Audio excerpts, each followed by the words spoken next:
que va en línea con el mismo mensaje que vemos en los primeros capítulos del libro de Apocalipsis, el mensaje a las 7 iglesias. Hace muchos años prediqué acerca, por supuesto, prediqué acerca del mensaje de Jesús a las 7 iglesias y fue de mucha bendición. Y hace un tiempo he estado meditando en el contenido de este mensaje y en el camino pues veremos si de momento nos animamos y continuamos con todo el libro de Apocalipsis. Es una aventura interesante leer el libro de Apocalipsis y predicarlo un poquito más de aventura y enseñarlo. Así que le animo a que si usted tiene su Biblia me acompañe a Apocalipsis y vamos a leer ya prontito en uno de los versos que ahí están. Capítulo 2 de Apocalipsis.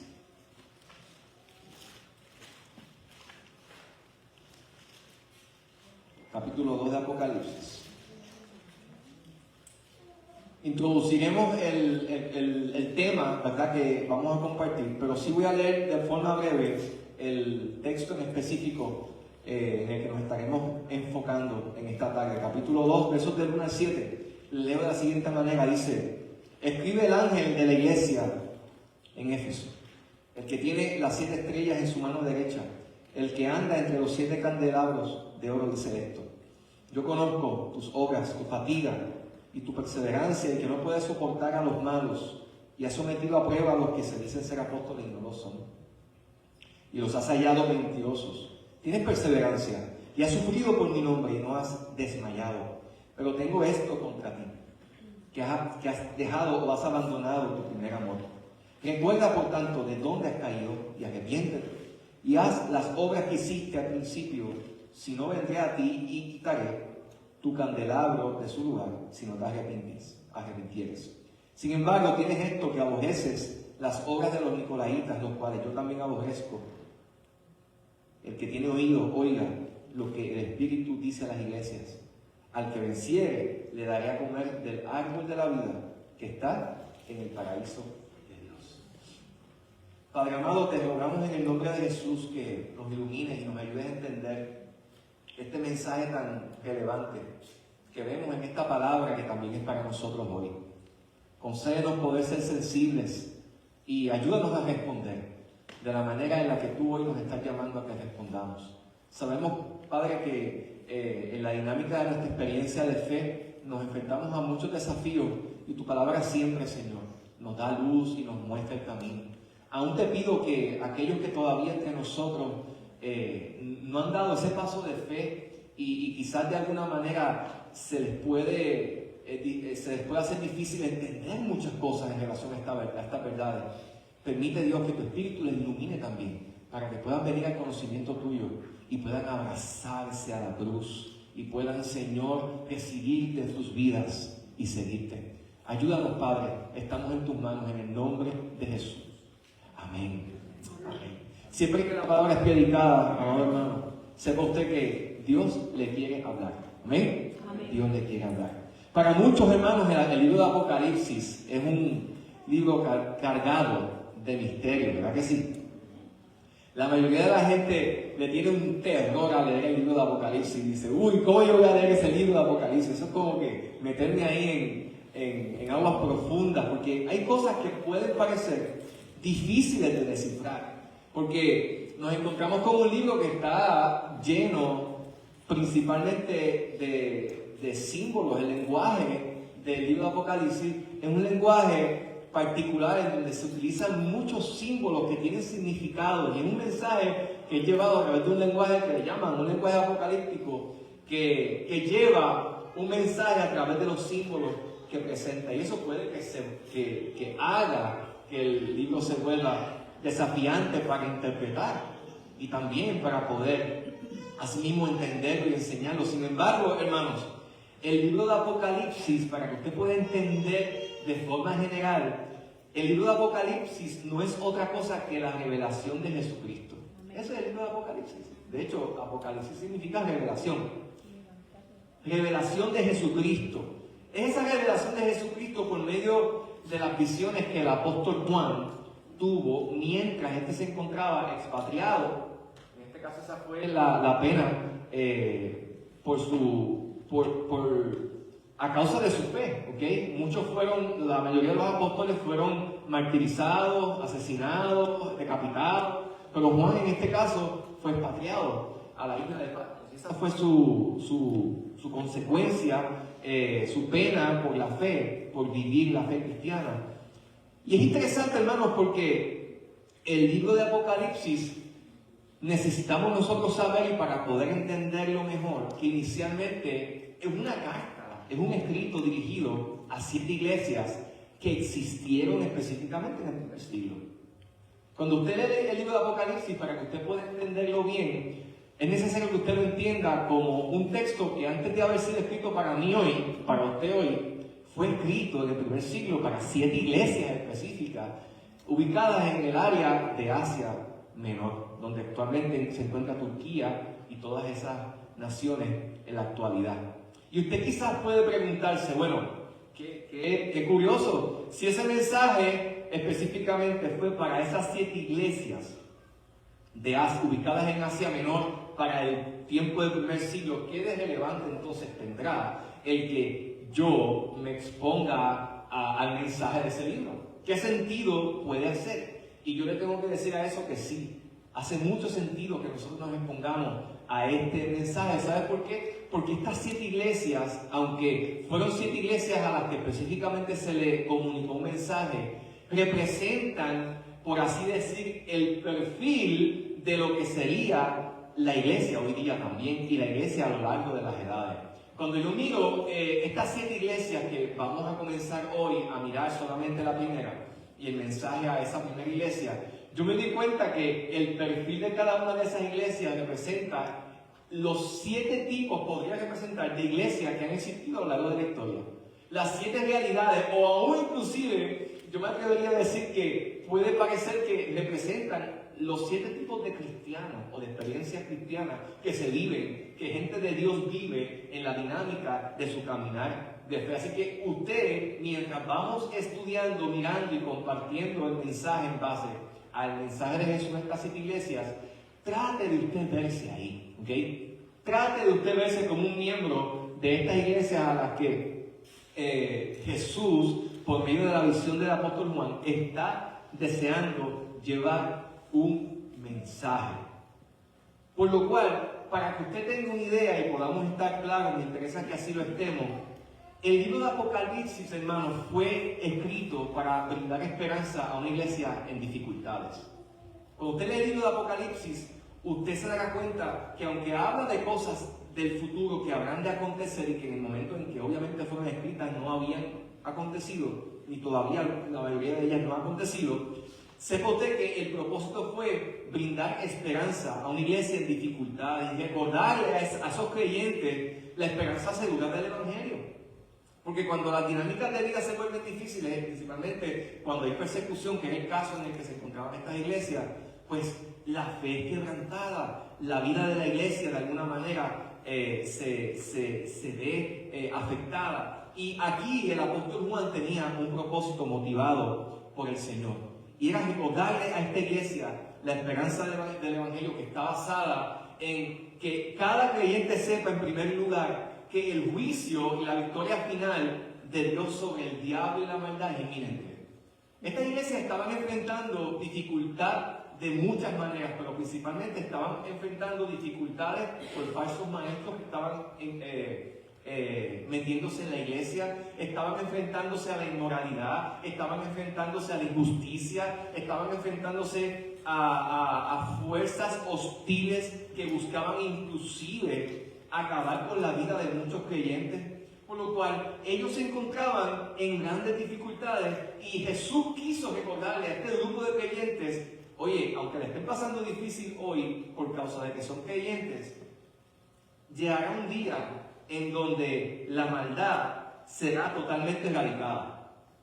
Llegará un día donde los malos recibirán justa retribución. Y déjeme decirle que cuando usted le está pasando bien difícil y está pasando injusticia, créeme que ese mensaje es alentador. Y ese mensaje definitivamente tenía esa intención. Además también, El mensaje de Apocalipsis tenía como fin el que esta gente pudiera recordar la esperanza de la redención completa que les aguardaba a ellos y de las recompensas. ¿Ok? Porque Apocalipsis usted se da cuenta de que tiene que ver con eso, las recompensas que en la eternidad los justos recibirían y la redención completa. Ya llegará un momento en donde no tendrán que luchar más con el pecado. Qué buena noticia es esa, ¿verdad que sí? Llegará un momento en donde ya no van a tener que enfrentarse más a las pruebas, a las tentaciones, donde no tendrán que enfrentarse a persecución, donde no tendrán que enfrentarse a las luchas difíciles que se viven en un mundo caído. El propósito de Apocalipsis tiene como fin el que este pueblo recordara el cumplimiento de una gran promesa, hecha siglos antes. ¿Cuál promesa es esa? La promesa de la segunda venida de Cristo. Oye, Jesús viene por su pueblo. Jesús viene por su pueblo. Recuerden que muchas veces en el Nuevo Testamento vemos que el ánimo de los apóstoles a la iglesia era: aliéntense unos a otros por medio de estas palabras: Jesús viene pronto. Era un mensaje que tenía como objetivo recordarle a esta iglesia la esperanza de la victoria final de Jesucristo y de la promesa futura de un cielo nuevo y de una tierra nueva. Eso lo vemos en los últimos capítulos de Apocalipsis, principalmente 20 y 21. Si usted se fija, hermanos, cuando vemos todo lo que estamos compartiendo, podríamos quizás enfocarnos en una sola cosa, pero son muchas. Pero sepa que Apocalipsis tiene como fin exaltar a Cristo, presentarlo como esa fuente de gracia, esa fuente de paz, presentarlo como ese testigo fiel. En el capítulo 1 lo vemos, ese testigo fiel, el soberano sobre todos los reyes de la tierra, el que nos ama, nos libertó de nuestros pecados, el que es digno de gloria y honor, ese que viene otra vez, como dice el texto en el capítulo 1, el que era el alfa y la omega, el principio y el fin, aquel que le da sentido a toda la realidad. Ese es Jesús. Pero parece que estas iglesias, principalmente la que hoy veremos, de momento se olvidó de algo muy importante. Y es lo que acabamos de leer en el capítulo 2 de Efesios. Cuando leemos el capítulo 2 de Efesios, nos encontramos con el mensaje específico a una iglesia. A una iglesia, amado, que se había olvidado de lo más importante. Dice el pasaje del capítulo 2 que leímos de Apocalipsis, que la iglesia de Éfeso era una iglesia, si usted lee los primeros versos, ¿cómo era? Esforzada, perseverante, celosa de la verdad, celosa de la doctrina, que inclusive había estado dispuesta a sufrir por causa de la fe. Vemos cómo el pasaje nos lo ilustra de forma clara. Vaya conmigo al texto para que lo pueda ver. Vemos que dice el texto: el ángel de la iglesia en Éfeso, es a quien se le da este mensaje. Dicen que el ángel de la iglesia en Éfeso, posiblemente algunos dicen que se está dirigiendo a la autoridad pastoral en la iglesia, específicamente, pero más bien vemos que el mensaje que se menciona y se señala en este momento es el siguiente. Le dice: yo conozco tus obras, conozco tu fatiga, tu perseverancia, que no puedes soportar a los malos, que has sometido a prueba a los que se dicen ser apóstoles y no lo son, que los has hallado mentirosos. Tú has sido fiel, te has esforzado, has sido perseverante, has sido celosa de la doctrina. Esta iglesia había sido celosa de la verdad y había estado dispuesta a sufrir por causa de la fe. Pero Jesús tenía algo en contra de esta iglesia y la confrontó específicamente. ¿De qué la confrontó? La confrontó porque esta iglesia, a pesar de que había sido esforzada, a pesar de que había sido perseverante, a pesar de que había sido celosa de la verdad, a pesar de que había estado dispuesta inclusive a sufrir por la causa de Cristo, dice el texto, que se había olvidado o había abandonado su primer amor. Podríamos decir, en palabras fáciles de entender, que estos creyentes de la iglesia de Éfeso se enfriaron espiritualmente. Podríamos decir que esta iglesia conocía todas las verdades de la doctrina cristiana. Esta iglesia era la iglesia que quizás podríamos decir que fuera la iglesia modelo de la comunidad. Posiblemente si fuera en nuestros tiempos, con la mejor página web, con la mejor transmisión, con la mejor música, con el mejor grupo de adoración, quizás a lo mejor con los mejores ministerios, quizás con el pastor más carismático de la comunidad. quizás con todo lo que una iglesia pudiera anhelar tener. Eso parecía que era la iglesia de Éfeso. La iglesia de la cual todos quisieran ser parte, porque está tan organizada. Oye, es que tiene todo lo que parece necesitar una iglesia para ser digna de visitarse. Pero Jesús, que ve más allá de lo que los hombres ven, amén, confronta el problema aparentemente invisible de este grupo de creyentes. Y es que, aunque eran, como bien ya hemos mencionado, habían abandonado el primer amor. En otras palabras, empezaron a operar posiblemente sobre la base de lo rutinario, de forma fría y posiblemente mecánica. Aunque se mantuvieron en la fe, yo diría, perdieron el enfoque de lo más importante. Oye, porque a la hora de la verdad, nosotros como seres humanos somos dados a eso, a olvidarnos de lo más importante. Mira cómo lo dice, dale más hacia adelante, en el texto del capítulo 2, verso 4, en esta traducción, dale al próximo, por favor, próximo.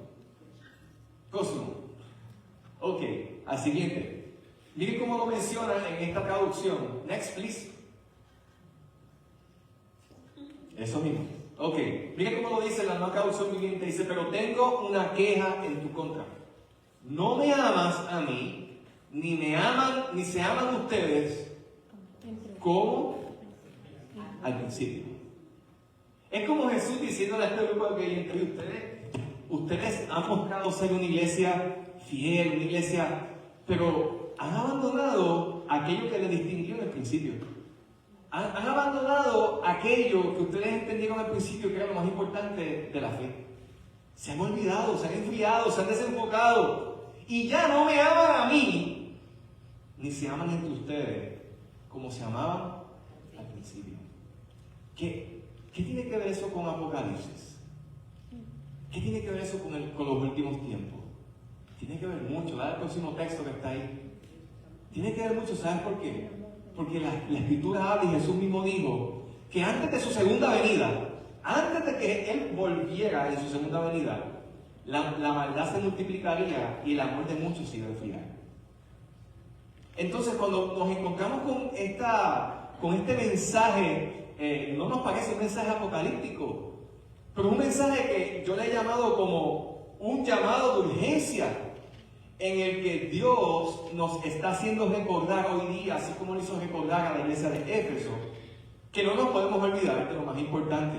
Mientras vivimos, mientras nos movemos, mientras existimos, mientras hacemos ministerio, mientras participamos de la dinámica de la iglesia, mientras somos miembros de una iglesia, mientras tomamos un discipulado, mientras pertenecemos a una célula, mientras ayudamos, mientras pastoreamos, mientras hacemos lo que sea, mientras nos establecemos metas en la vida, mientras planificamos, aún nos esforzamos en relación a la fe para hacer avanzar los propósitos de Dios, no nos podemos olvidar de lo más importante. Usted sabe que una iglesia que se mantiene haciendo lo que se supone que una iglesia haga y se olvida de amar a Dios y a la gente, no representa una amenaza para el infierno, ni para Satanás, ni para las tinieblas. ¿No? Será una iglesia que posiblemente pueda brindar un servicio, pueda brindar, pero no provocará un impacto espiritual. Y el problema mayor de la gente no es el problema inmediato, es el problema de la distancia que tienen, la separación que tienen espiritual de Dios. El problema mayor de la gente no es que tienen hambre física, así que ese no es el caso. El problema mayor, aunque eso es un gran problema, posiblemente necesitamos alimentarles para que el hambre se decante y puedan escucharnos, pero no nos olvidemos que lo más importante y la necesidad más grande es espiritual, es su eternidad. Y es también igual con nosotros. A veces nosotros pensamos que el problema más grande que tenemos es el que estamos enfrentando hoy día. Es el que tú estás enfrentando económicamente, es el que estás enfrentando con tu familia, con tu esposo, con tu esposa, con tu salud física, emocional, lo que sea. Ese no es tu mayor problema. Tu mayor problema es que nosotros vivimos en un mundo y luchamos con una naturaleza en la cual si no somos intencionales, nos vamos a enfriar. Nos vamos a enfriar.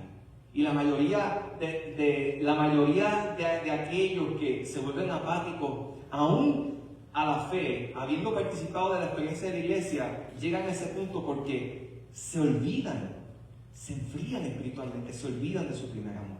Entonces parece ser que cuando Jesús menciona que esta iglesia ha perdido su primer amor, se está refiriendo a lo que sería esa experiencia de amor vertical en el vínculo del hombre con Dios, y también esa relación horizontal de los unos con los otros. Y sepa usted, mi amado hermano, que todos nosotros hoy día necesitamos entender que somos vulnerables a que nuestro amor se enfríe. De hecho, Jesús mismo dijo que esa sería, como bien hemos mencionado, la realidad a la cual nos enfrentamos. Por lo cual, hasta aquí me parece muy interesante, no sé si te has dado cuenta, al leer el capítulo 2, el método de Jesús, el método que Jesús utiliza para confrontar un problema. Vemos que primero cómo empieza, está ahí en el PowerPoint, afirmando a esta iglesia, ¿verdad que sí? Les dice, yo conozco tus buenas obras, yo conozco tu esfuerzo, yo conozco lo fiel que has sido, tu diligencia, tu perseverancia. Y aquí se nos presenta también, aunque este no es el tema principal, una manera de confrontar a alguien cuando esa persona necesita ser confrontada. Nosotros somos dados a mencionar inmediatamente lo negativo. Pero antes de Jesús mencionarle eso que él quería confrontar y quería cambiar, que cambiara en la iglesia, en el corazón de esa iglesia, primero les afirmó en relación a aquello que estaban haciendo bien. Y esa es una buena forma de usted confrontar a la gente, de usted inclusive tratar de resolver un problema con su esposo. Cuando de momento usted diga, pero ¿cómo puedo abordar a mi esposo? Porque siempre que yo voy a criticarlo, antes de que vayas a señalar algo que necesita mejorar, acércate y afirma, oye, qué bien haces esto, te admiro por esto, solamente creo que en esto hay que mejorar. Nosotros somos dados a decir, no, es que tú tienes que cambiar, le decimos a la esposa, no, es que tú tienes que cambiar al hijo, no, porque tú tienes que mejorar esto. Y no, la manera de Dios, ¿sabes cuál es? Primero afirma lo positivo, primero confróntalo bien. Hay gente que ya se va a acostumbrar cuando de momento sepa que esa es la manera que tú utilizas, va a decir, ya viene con algo, ya me está preparando, como decimos, la camita para que yo esté ahí como serenito, pero después viene, ¡pum! me va a confrontar con aquello que necesito corregir. Pero es que Jesús nos enseña, la palabra nos enseña que el padre que ama a un hijo lo corrige. Por lo cual vemos que eso es lo que Jesús hace. Luego confronta, pero tengo algo contra ti, que has abandonado tu primer amor. Pero luego, ¿sabes que Jesús no nos deja como, pues, eso es lo que tienes que hacer, hazlo como, resuélvelo como puedas? No. Dios da un remedio. Y aquí vemos que Jesús da un remedio. ¿Y cuál es el remedio para la restauración de estos creyentes? En primer lugar, ¿qué le dice Jesús? Recuerda de dónde has caído. En otras palabras, le está diciendo, hagan memoria de aquello que descuidaron. El amor por Dios se ha enfriado. Tu experiencia de fe se ha vuelto una rutinaria. A veces piensas que tienes que cambiar de rutina. A veces tienes que decir, no, pues cambio de iglesia. Es que necesito escuchar a otro pastor. Es que quizás necesito cambiar de ruta. Es que tengo que hacer algo. A veces pensamos que las soluciones a problemas profundos las hallamos en alternativas superficiales. Y eso no es así. No funciona de esa manera. Problemas profundos necesitan alternativas profundas. Y vemos aquí que el remedio de Dios es, ok, mira hacia atrás, ¿qué has descuidado? Porque tu estado actual es consecuencia de tus previas decisiones.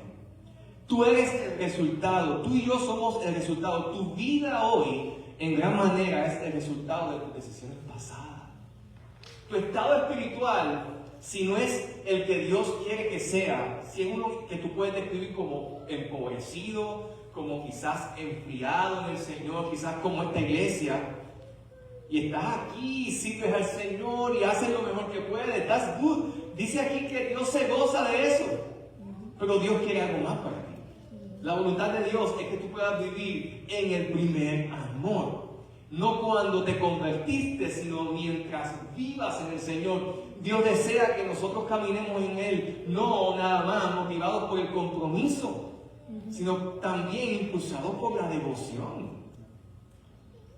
¿Sabes que Dios, a veces nosotros pensamos en Jesús y pensamos en un Dios serio en su trono, tratando de ver de qué manera nos puede castigar? Y no nos olvidamos que Dios, hermano, el fruto del Espíritu es gozo, porque Dios en naturaleza es la fuente de gozo. No existe, si tú piensas en el amor, no hay expresión más poderosa y perfecta del amor que ¿quién? Que Dios, ¿verdad que sí? No hay. Así como no hay mayor expresión de lo que es la verdadera justicia que la que vemos en Dios, revelado en Cristo. De igual manera, no hay expresión más perfecta de gozo que la que Dios manifiesta en Cristo. Por eso es que el fruto de su presencia en nuestras vidas produce amor, pero también debe producir gozo. Porque Dios se goza. Dice que Él se goza en su pueblo, que Él se goza en las alabanzas de su pueblo. Yo me imagino a Jesús andando con sus discípulos haciendo chistes. Sí, yo no me imagino a Jesús siendo como regañando a Pedro. Pedro, compórtate, no seas maleducado. Bueno, de momento Pedro decía algo y los demás se reían. Yo creo que Jesús era un individuo con el que era bien chévere estar. Era nítido estar con Él. Sin embargo, hermano, nosotros muchas veces nos olvidamos y pensamos de otra manera. Y por esa razón, cuando miramos este texto, es importante que nosotros recordemos y hagamos memoria de todo esto. ¿De dónde hemos caído? ¿Qué hemos descuidado? ¿A qué cosas comenzaste a darle lugar en tu vida? Que de momento ha llegado el punto en donde hoy estás y falta el deseo y la pasión de buscar a Dios. Falta la pasión y el deseo de compartir con otros acerca de la fe. Falta la pasión y el deseo de, oye, tengo unas ganas de pasar un tiempo leyendo la Biblia. A veces nosotros cuando pensamos, por ejemplo, en eso, es como que, pues, es que hay que leer la Biblia. Hay que leer la Biblia, es que hay que orar. Y vemos todo como una tarea que realizar, no como un deleite al cual somos invitados. Si usted me invita a mí a comer en algún lugar que a mí me guste, eso no va a ser como que problema, tengo que ir a comer pollo a la brasa a tal lugar, tengo que ir a... No, eso va a ser como un deleite, ya saben, me gusta el pollo a la brasa. Va a ser un deleite para mí porque lo disfruto. De igual manera, cuando pensamos en la escritura, en estar con Dios, en compartir con los hermanos, tengo que ir a la célula, ¿qué problema? Oye, tengo que ir el domingo, no tengo, es verdad, somos humanos, a veces no vamos a tener ganas de ir y el compromiso nos va a mover, pero no debería ser la norma. Si mis afectos no están siendo despertados a causa de la realidad de Cristo en mi vida, yo he abandonado mi primer amor. Y necesito hacer memoria de qué cosas yo he descuidado, a qué cosas le he dado lugar. Debo tomar nota de esas cosas que sutilmente yo empecé a negociar en mi vida. Quizás cosas con las cuales yo fui radical en un principio, yo empecé a negociar, esto no es tan malo. Que yo vea esto, eso no es tan malo. Que yo comparta con estos amigos, que sé que son amigos, pero no son, muchos de ellos son una influencia negativa para mí, pero, es que es bueno estar con ellos. ¿Qué sé yo? Tantas cosas, exponer, muchas cosas que tú puedes pensar que no hay ningún problema. ¿Qué cosas has empezado a negociar que posiblemente te han llevado al punto en el que se ha enfriado tu amor por Jesús y se ha enfriado tu pasión por la fe? Cuando Jesús le dice, recuerda dónde has caído, le está haciendo referencia a ellos en el sentido de que, oye, considera cuándo, cómo y por qué te desenfocaste. Considéralo, piensa, para que entonces tengas conciencia y te puedas arrepentir. Porque cuando del arrepentimiento se trata en relación a la fe, deberíamos nosotros saber de qué nos estamos y por qué nos estamos arrepintiendo. El arrepentimiento, hermanos, no es una acción religiosa. Aquí vemos que nada más, aquí dice, recuerda de dónde has caído y arrepiéntete. Y cuando pensamos en lo que es el arrepentimiento, nosotros debemos recordar que el verdadero arrepentimiento no es sentir lástima, no es sentir remordimiento por lo que nosotros hemos hecho, no es sentir pena, no es sentir tristeza nada más, no. El arrepentimiento, según la palabra de Dios, escuche bien, es la acción motivada por una convicción de pecado que nos lleva a desear tener un giro en nuestra vida de 180 grados. Nos lleva a desearlo. No nada como que es que yo tengo que cambiar.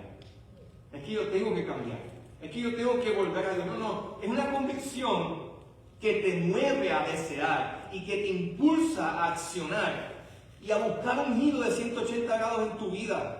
Un cambio de actitud, un cambio de mentalidad, un cambio de dirección. Es como un día tú te miras en el espejo y dices, Dios mío, que se va a reír, pero qué fea estoy.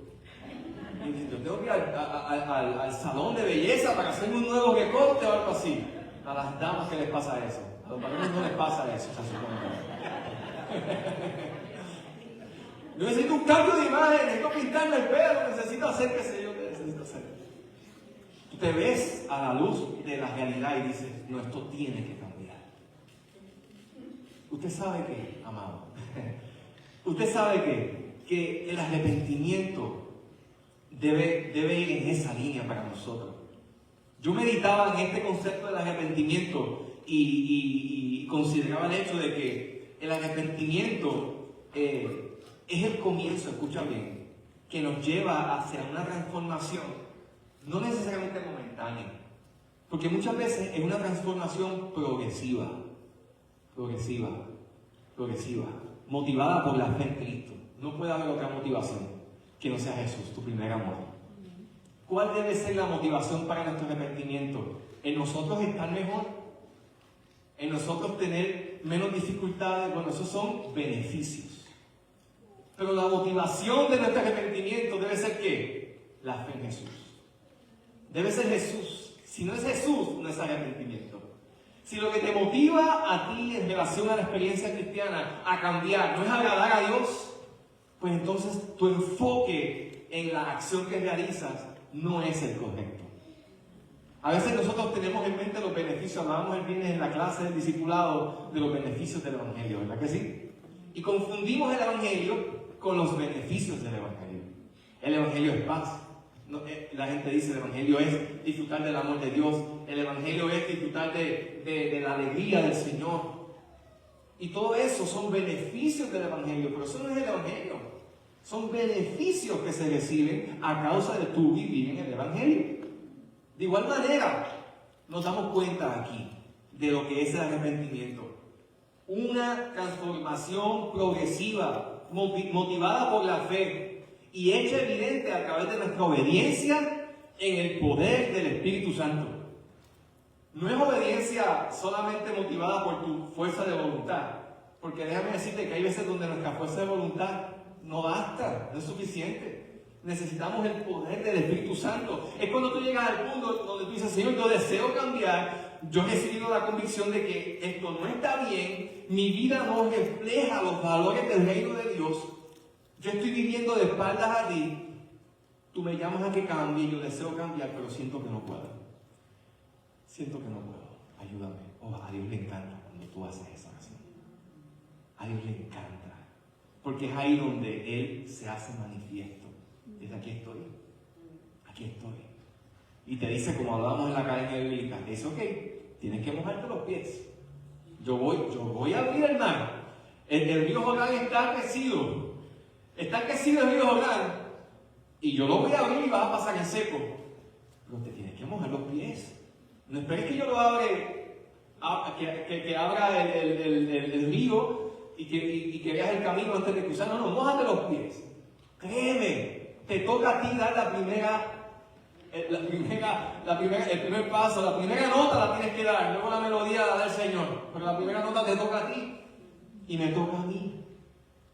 Y es por eso que, en efecto, amados, cuando consideramos el llamado de Jesús a esta iglesia, vemos que la misma es una apelación urgente de Dios para que haya un cambio de actitud y de conducta antes de que para esta gente sea demasiado tarde.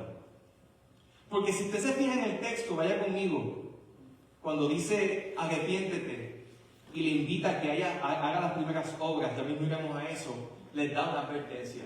Porque si no lo haces, mira lo que dice el texto.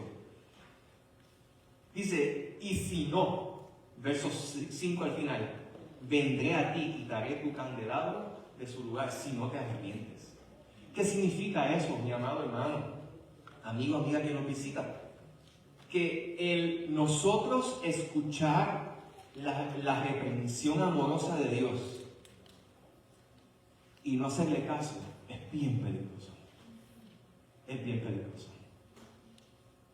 Y delante de Dios vamos a ser responsables cuando delante de Él seamos llamados a cuenta. Recordemos, hermanos, algo muy interesante en relación a esta iglesia de Éfeso. Y es que la iglesia de Éfeso, aquí en Apocalipsis, es la misma que el apóstol Pablo fundó. ¿Okay? Años después, es la misma iglesia, ¿okay? Grupo de iglesias. En Hechos 18 y 19 nos encontramos con ese momento. Esta iglesia de Éfeso, escuche bien, es la misma por la que Pablo en el capítulo 3, versos 14 y 19 oró. Usted ha leído esa oración, que es una de mis oraciones favoritas del apóstol Pablo, donde dice: yo oro para que ustedes sean llenos del conocimiento de Dios y para que Cristo habite por la fe en sus corazones, a fin de que ustedes puedan conocer cuán alto, cuán ancho, cuán amplio y cuán profundo es el amor de Dios en Cristo, para que sean llenos de la plenitud de Dios. Fíjense qué interesante, la iglesia que Jesús confronta porque perdió su primer amor es la misma por la que Pablo oró años antes, no sabemos cuánto, para que conociera la plenitud del amor de Dios. Pensemos que Dios en su misericordia respondió a la oración de Pablo y que esta iglesia sí pudo comprender la profundidad del amor de Dios y disfrutar de la plenitud de Cristo. Pero parece que años después esa no fue su realidad. Porque tú puedes estar hoy bien y pleno en el Señor, pero eso no es una garantía para mañana. Recuerdo a un pastor que un día me compartió: Alexis, el que tú puedas hoy disfrutar de una experiencia de bendición y comunión con tu esposa no significa que eso es una garantía de que siempre será así. Por lo tanto, tienes que cuidar tu matrimonio todos los días, me decía. Cuida tu matrimonio todos los días. Asimismo, tú tienes que cuidar tu relación con Dios. Todos los días tienes que cuidar tu relación con Dios. Todos los días tienes que guardarte del pecado. Todos los días tienes que huir de las pasiones que tú sabes que luchas con ellas, pero que te alejan de Dios. Todos los días tienes que establecer límites en tu vida. Hermano, si usted me pregunta a mí, la vida cristiana es un andar con Jesús, un día a la vez. Esa es la vida cristiana. Es un caminar de la mano de Jesús un día a la vez, confiando en Él, sabiendo, amados, que podemos nosotros tener muchísimas deficiencias. De hecho, como iglesia podríamos tener muchas deficiencias, pero que no nos falte el amor por Dios. Porque una iglesia deficiente en todo lo demás, mecánicamente hablando, humanamente hablando, pero que esté llena del amor de Dios, una iglesia viva. Lo vamos a ver más adelante en algunas de estas iglesias que aquí Jesús menciona y Juan registra. Pero una iglesia que le falta el amor de Dios, amado, está muerta. Hay una que veremos más adelante que dice: tiene nombre de que estás viva, pero estás muerta. Tiene nombre de que vives, iglesia viva de tal lugar. Iglesia de vida, pero está muerta. Amado, de la misma forma nosotros no podemos darnos el lujo de que el ser cristiano solamente sea un nombre que nos identifique. Tiene que ser un estilo de vida que nos defina en todo lo que nosotros hacemos.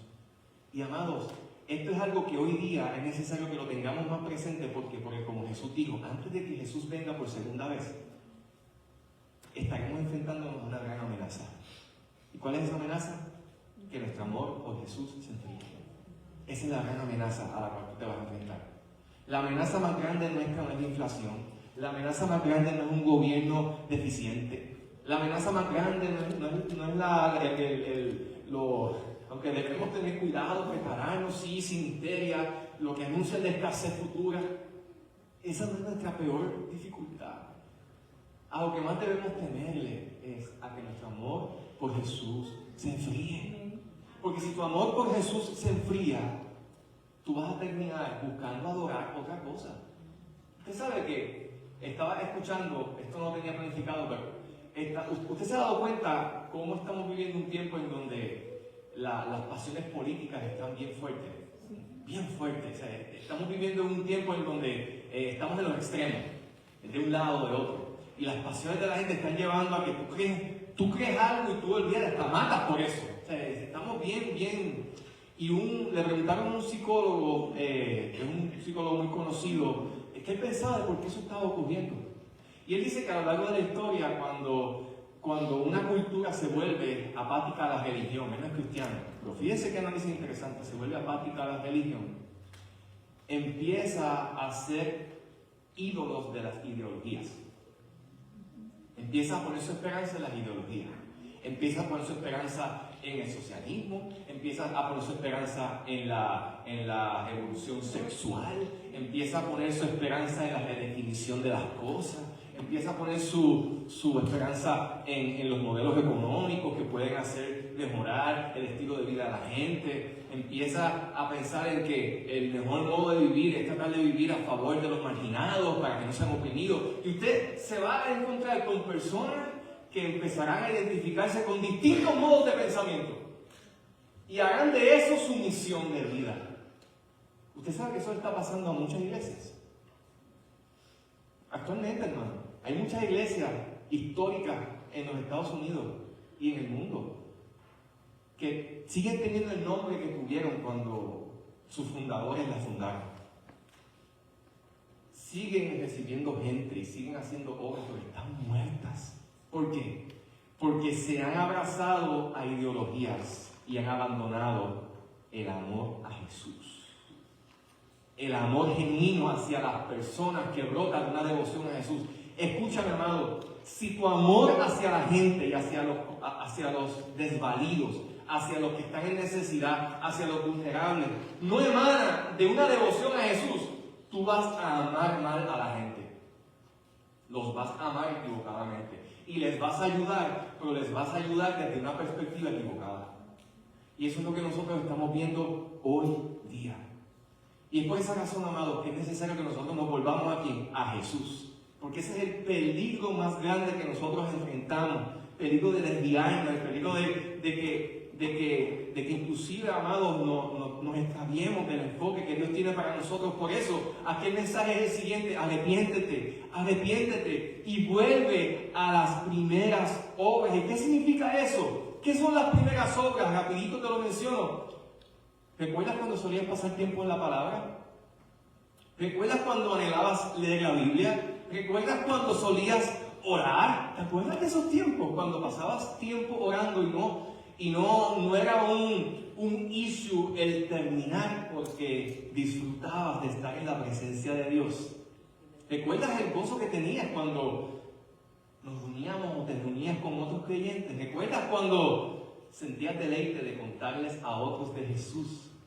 Y tu deseo de compartir la fe era tan fuerte que ni el temor te detenía.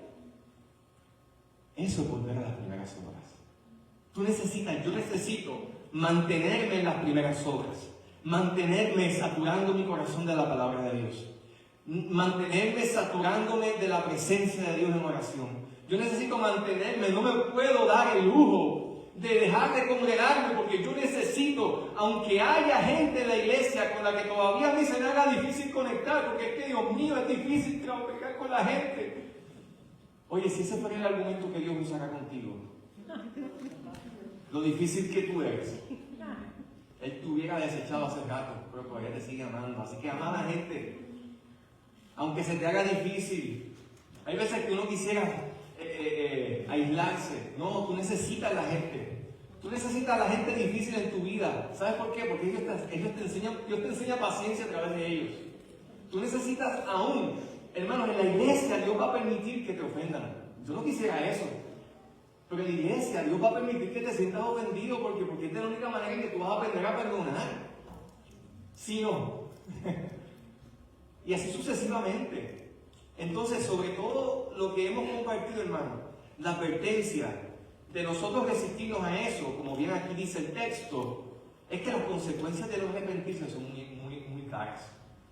Jesús categóricamente le dice a esta iglesia: yo voy a remover el candelero, en otras palabras, este instrumento que alumbraba en el tabernáculo, en el templo. Voy a remover mi luz, el testimonio de mi presencia. Ustedes recuerdan en el Salmo 51 cuando David oró: no quites de mí tu Santo Espíritu. Él clamó: por favor, Señor, perdóname, he pecado contra ti, no quites de mí tu Santo Espíritu. Porque, amados, el vivir la experiencia religiosa sin percibir la realidad de la presencia de Dios, oye, eso es muy triste. Por lo cual, amados, sepamos nosotros que el llamado que Dios nos hace es que tengamos oídos, estemos dispuestos y abracemos la promesa que se nos lanza aquí. Fíjate que esta iglesia era tan recta, que hasta dice el texto que aborrecían a los nicolaitas. Jesús les dijo a ellos: hay algo bueno que tú estás haciendo, aborreces a los nicolaitas. Los nicolaitas, para que usted sepa, eran una secta que participaba de actos inmorales, sexuales, y que buscaba infiltrarse en la iglesia para seducir a la gente en la iglesia. Y ellos los detectaron, los detectaron, ustedes no tienen lugar aquí, no van a dañar la iglesia del Señor.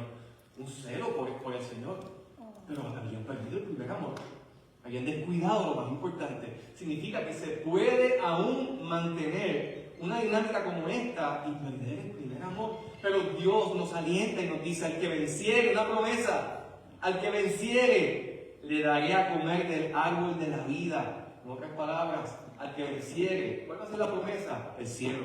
En conclusión, hermanos, yo no sé, honestamente, yo no sé si tú te ves retratado en el perfil de esta iglesia, pero yo me veo en algún sentido. Y por eso yo quiero invitarte a que reflexiones, a que no nada más escuches esto hoy como, pues está bien, el mensaje que el pastor compartió hoy día. No. Yo te invito a que reflexiones y le permitas al Espíritu Santo que escudriñe tu corazón. Quizás has conocido posiblemente una fe falsificada y religiosa. Quizás solamente conoces de oídas al Señor, pero no has tenido un encuentro real con Él. Él te está llamando. Quizás tú dices hoy: pero ¿por qué yo estoy aquí? ¿Por qué estoy escuchando esto? Posiblemente el Señor te está invitando a que hoy le abras tu corazón a Él. Porque Él desea que seas libre, que seas perdonado, que seas transformado, que conozcas el supremo amor de Dios en Cristo. Porque solamente aquellos que conocen el supremo amor de Dios en Cristo serán capaces de amar a Dios supremamente a la vez. Quizás ese es tu caso, pero quizás a lo mejor tu caso puede ser definido como el de aquel o el de aquella que se ha enfriado. Y aunque has seguido perseverando, quizás las dinámicas de vida han aportado, las luchas que has tenido, a que tu amor por Dios se haya enfriado y has perseverado. Y sí, el Señor se honra de tu perseverancia, pero el Señor te llama hoy a que si has abandonado tu primer amor, si ya no amas a Dios y a la gente como al principio, Él desea que te arrepientas. ¿Por qué? Porque sabes que Dios nos pide que nos arrepintamos del pecado. Eso quiere decir que vivir la vida cristiana de otra manera que no sea teniendo a Jesús como nuestro primer amor es pecado. ¿Y qué el pecado produce? Muerte, separación de Dios. Esto tenemos que verlo como algo serio. Esto no es algo lineal. Esto es algo de lo que yo necesito. Esto es un problema que yo necesito abordar. Esto es como un diagnóstico de una enfermedad en donde, oye, tienes un tumorcito que salió positivo a cáncer. No lo dejes ahí, ve al quirófano para que te lo remueva, porque si lo dejas ahí se va a metastizar y puede invadir otros órganos hasta que el médico te diga: oye, ya no hay remedio para ti. Ese es el asunto que estamos abordando aquí. Es tu eternidad, es tu experiencia cristiana, es la calidad de tu vivencia en Dios la que está en juego. Quizás tú le has permitido otra cosa y no es Jesucristo que sea lo número uno en tu vida. Piensa, ¿le he permitido yo a otra cosa que se vuelva la pasión número uno en mi vida y no Jesús. Tengo a Jesús como recurso de mi vida, pero no como la esencia de lo que soy. Acudo a Él como cuando llama al bombero, al policía, cuando hay fuego, cuando me siento en peligro. Oye, no es lo mismo tener al policía en tu casa y vivir con el policía y que llamarlo solamente cuando lo necesitas. A veces que nosotros tenemos a Jesús de esa manera, como un recurso al cual nosotros acudimos cuando es estrictamente necesario. Pero no, la fe cristiana consta en nosotros caminar con Jesús de la mano, deseando agradarle.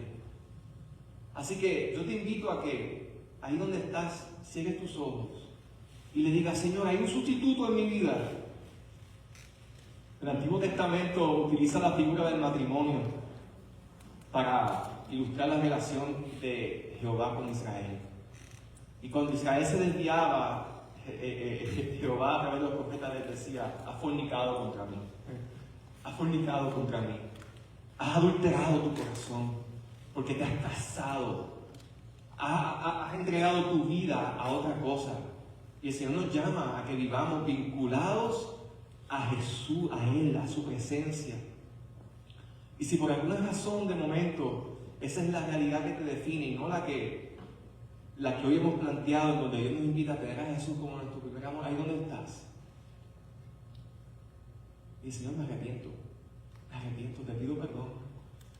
Y te pido que me ayudes a caminar teniéndote a ti, poniéndote a ti como mi primer amor. No quiero ser víctima del arrastre de este último tiempo en donde el amor de muchos se va a enfriar.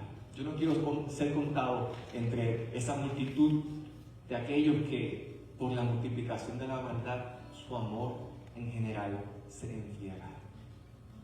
Vamos a escuchar este cántico y mientras escuchamos este cántico reflexiona ahí donde estás.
Quizás el Señor te esté invitando hoy a que vuelvas a lo esencial, a que vuelvas a los pies de la cruz, a que vuelvas a Jesús.